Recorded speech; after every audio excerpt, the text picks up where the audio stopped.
What is going on, everyone? My name is Andy. Welcome back to another FPL video. In this one, I'm going to talk through 4.5 million defenders. So I've got the data from last year, the fixtures, the rotation pairs, and then looking at some of the best picks from those teams we're going to talk about. If you enjoyed the video, make sure to give it a like and hit that subscribe button. And don't forget to check out Fantasy Football Hub. They've got 50% off at the moment, so you can make use of all the great tools they've got over there. And if you sign up and don't win your mini league, they will give you your money back. Terms and conditions apply for that. All the links you need are in the description below. All right, let's start with some data. So what I've got on screen is the expected goals conceded per match for each of the teams with a 4.5 million defender that we might want to consider. I'll be completely honest, the graphic looked better with 15 teams rather than 14, which is why I've put Ipswich on there.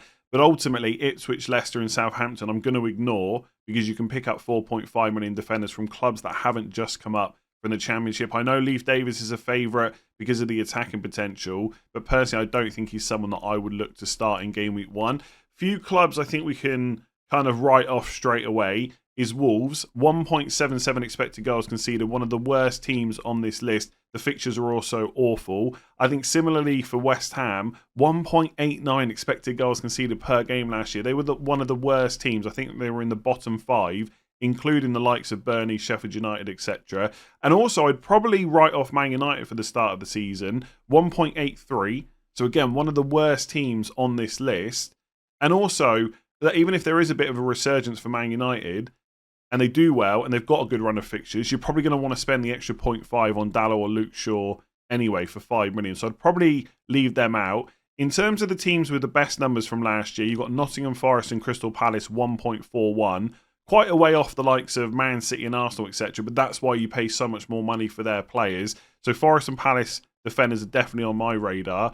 And then you've got Everton and Brentford both on 1.47. Those 4 teams look to be the best for the 4.5 million options going into next year. Now, I know some people will say this data is for last season. It's got no relevance for this season. There's new managers and stuff like that, transfers, etc. But this is all we've really got to go on, plus the additional context and information from whatever happens in the transfer market. So going into next year, this is the kind of stuff that I will be looking at quite closely. Then Brighton 1.49, the likes of Lewis Dunk there. Chelsea 1.54. They are a club, I guess a bit like Man United, you would expect some improvement from this year. My main worry with Chelsea right now is knowing which 4.5s are definitely going to be nailed on. That is information we'll probably get during pre-season. But also, if they have a good run of fixtures, you're probably going to want one of their fullbacks if you can, like Cucurella possibly, or Reece James when he's not suspended, Gusto when Reece James is inevitably injured, etc.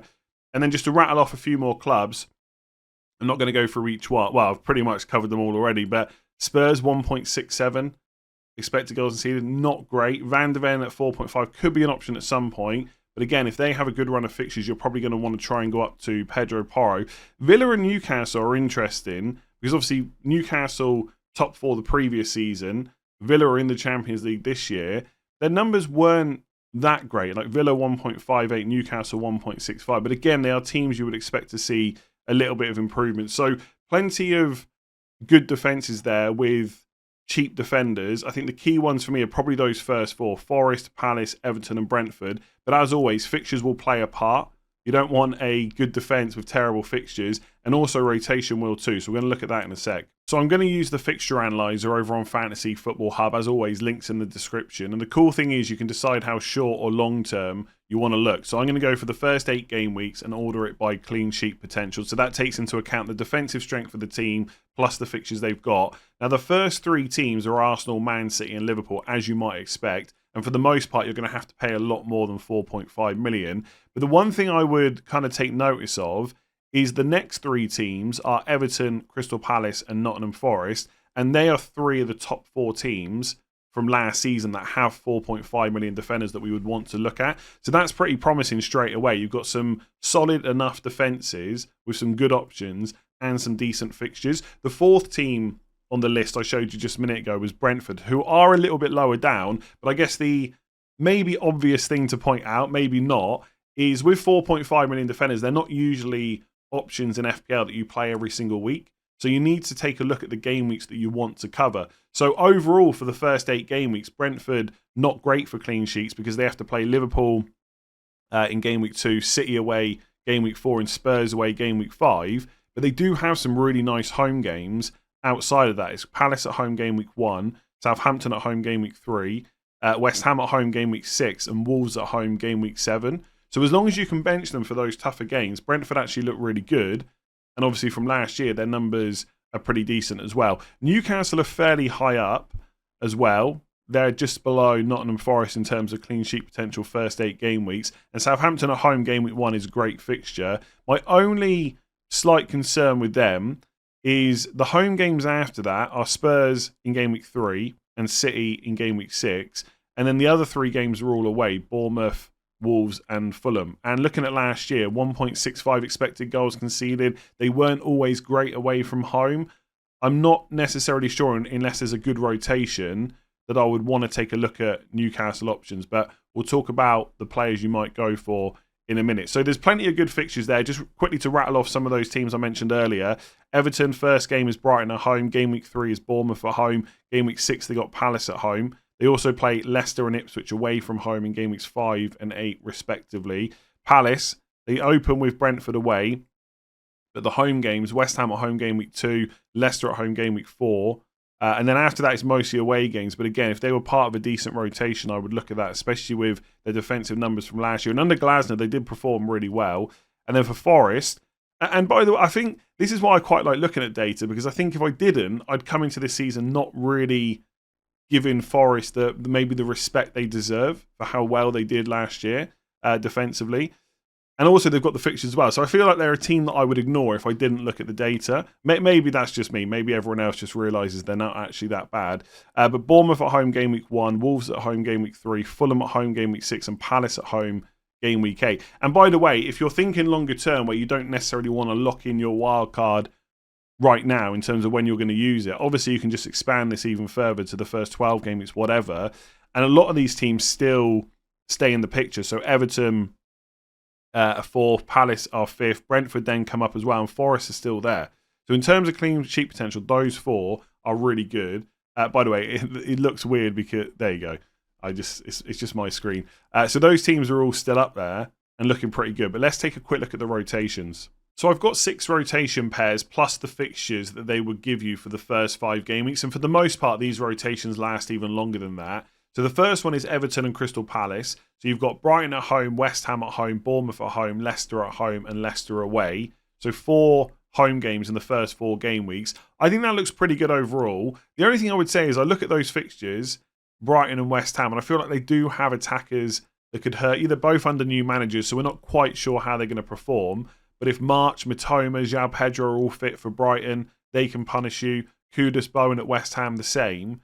So I think they look okay on paper as a run of 5 games, but maybe those first 2 are a little bit more difficult than they first look.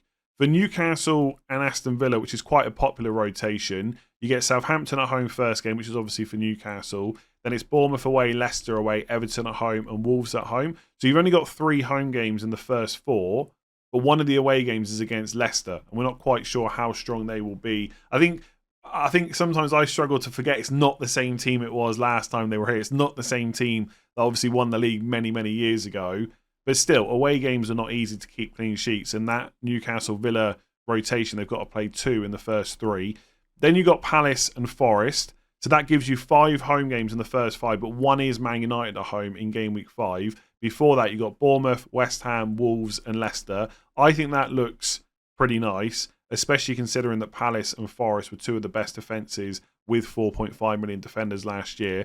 Then you've got Palace and Brentford. So again, 5 home games. Palace at home, West Ham at home, Southampton at home, Leicester at home, and then Man United at home. I think the fact that you get to play 2 newly promoted sides in the first 4 game weeks looks pretty good to me. And look, Man United at home, I'm sure they're going to be better than they were last year. But even if they are similar to last year, they still mostly find a way to score a goal. So that's not ideal, having to play them in that game. But as part of a very good rotation outside of that, I think the Palace and Brentford one looks pretty decent in particular. Then you've got Forest and Brighton. So that would be like Murillo and Duncan. We'll come on to specific players in a minute. You got Bournemouth at home, Southampton away, Wolves at home, Ipswich at home, and Forest at home. So 4 home games, but the away one is a newly promoted side, and you get to play Ipswich at home as well. So that looks pretty decent to me.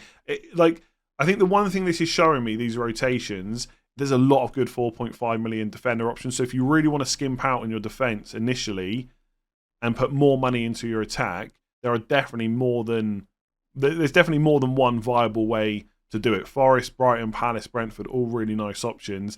And then you've got Brighton and Brentford. So that gives you Palace at home, Man United at home. So you've still got that, like with the Palace Forest and Palace Brentford rotation. You just have it a little bit earlier. So Palace at home, Man United at home, Southampton at home, Ipswich at home, and Forest at home. So again, 2 newly promoted sides in that rotation. So I guess looking at those, it really depends how much you want to dodge Man United. But I think the Palace, Brentford, getting to play Southampton and Leicester at home is pretty nice. And I quite like that Brighton and Brentford one as well. If you listen on podcast, go and check it out on YouTube. I've got the graphic up on the screen. But for YouTube watchers, that looks pretty good. The only thing I'd say, a team that's not up here that maybe should be, is Fulham. Now, to be fair, their defensive numbers weren't quite so good, so I wouldn't rush out and buy their players. But they've got some pretty nice home games. So Leicester at home in game week 2 and West Ham at home in game week 4. And even game week 3 is Ipswich away. So if you can work out a nice rotation with them, they could be an option as well. So for example, right, Forest in game week 1 is Bournemouth at home. Then you would have Fulham, Leicester at home game week 2. Forest, Wolves at home game week 3. West Ham at home for Fulham game week 4. And then it gets a little bit tricky, right? It's Newcastle at home or Brighton away. But then it's Fulham at home for Forest. So I think Fulham are a team to consider. And again, we'll come on to their players in a second. They also rotate pretty well with Brentford, I believe. Let me just double check. So Brentford and Fulham would give you Palace at home, Leicester at home, Southampton at home, then West Ham at home. Then you'd have to play Newcastle at home. But then you get West Ham at home again, and then Wolves at home. So Brentford and Fulham also rotate pretty nicely, but I just couldn't fit them all on the graphic. But Fulham's numbers weren't quite so good from last season. But in terms of the fixtures they've got, they also rotate pretty decently. So let's take a quick look at some of the best options from the teams I've just mentioned. If you're looking for a Brentford defender, it's probably Ben Mee when you take into account his goal threat. His non-penalty expected goals last year per 90, 0.11. Expected assists 0.06. That's higher than the likes of Ethan Pinnock. I think in terms of the pecking order, Pinnock is the number 1 centre-back for Brentford, but Ben Mee played every single game where he was fit last year. So I don't think there's too many concerns about rotation and stuff like that. If you want to go ultra safe, then just pick Pinnock. But otherwise, Ben Mee looks better in terms of threat in front of goal. And if you look at the numbers from last year in terms of actual output, I think Pinnock scored 2 goals. He did. And then Ben Mee also scored 2 goals. But Ben Mee did it in 1,200 minutes. And Ethan Pinnock played 2,500. And the reason that Ben Mee missed out was through injury. So I think in recent drafts, I've put Pinnock in. But if I'm happy with Ben Mee's minutes going into the season, I'll definitely pick him instead. So if I was picking someone for Nottingham Forest right now, it would probably be Murillo in terms of safety of minutes. But he doesn't have a huge amount of attacking threat, or at least we haven't seen it so far. But it is based off quite a small sample size. But right now I'd choose Murillo. But by the time we get to the game week 1 deadline, they might have some more interesting options. So they've just signed Nikola Milenkovic from Fiorentina. Now, he didn't score last year, but I made a note of his previous season. So 2 goals the year before, 1 before that, 3 and 5. So he does have a bit of goal threat. We just need to see if he's going to be first choice. And also, for some of their pre-season games so far, they've played with wing-backs. So someone like Nico Williams at 4.5, if he's going to play right wing-back, then all of a sudden that becomes really interesting. You've got Forest with the decent numbers from last year, some good fixtures, good rotations as well,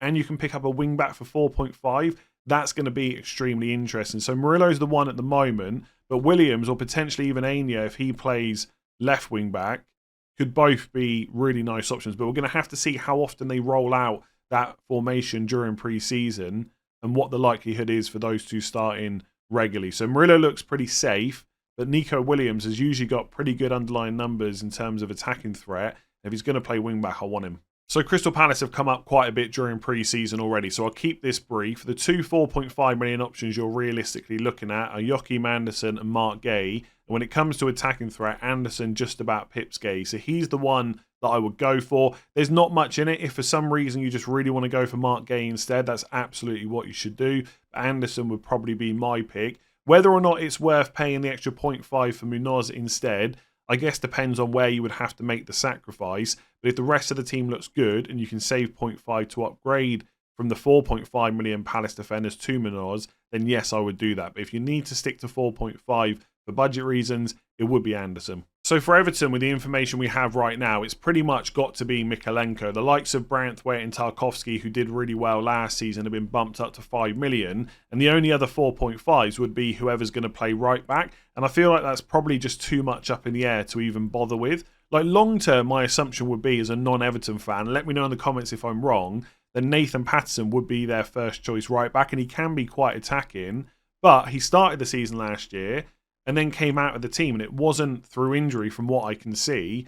It was just that he got dropped and Ashley Young played instead. And then towards the end of the season, when Mykolenko was injured, Young played left back and Coleman was right back. Now, at that point, Patterson was injured, but it just doesn't feel like, it's not like one of those right backs is so attacking it's worth the risk. You might as well just buy Mykolenko instead, unless something happens during pre-season or they sign someone else. But they've got so many options that can play right back, I'm just not sure that's going to happen. So if I'm buying a 4.5 at Everton right now, it's got to be Mykolenko. So for Newcastle, that rotation I mentioned earlier with Aston Villa looks pretty good, but I'm starting to wonder whether or not the cheap Newcastle defenders are worth the headache.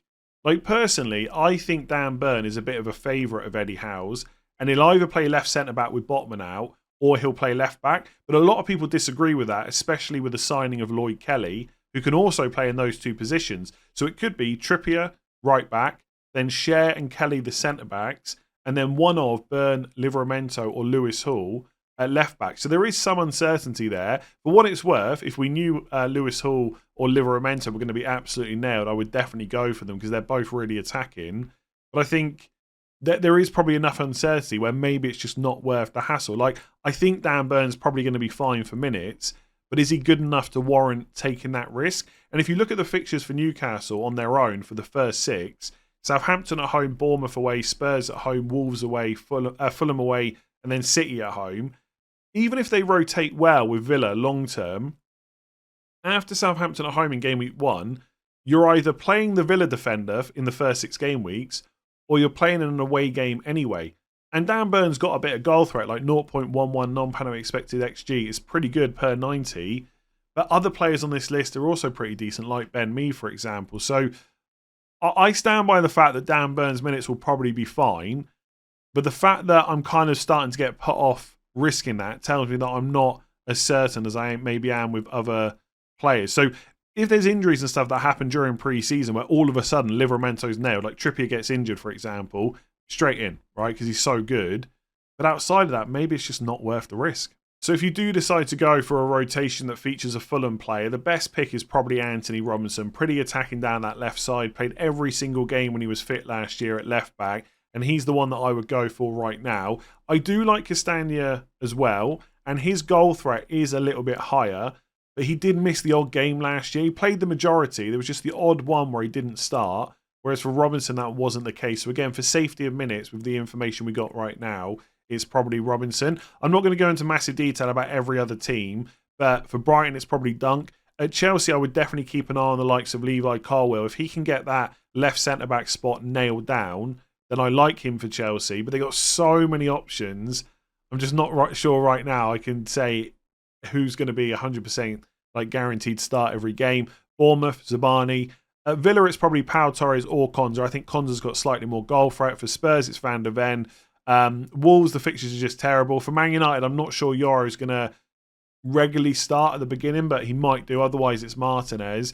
And then Leif Davis if you want someone really attacking from the newly promoted side. So I'm going to leave that video there. If you did enjoy it, make sure to give it a like and hit that subscribe button. Links to Fantasy Football Hub are all in the description below. And if you're listening on podcast and you're enjoying the preseason content, do make sure to rate 5 stars. It really helps out. Otherwise, I'll catch you again for another video tomorrow.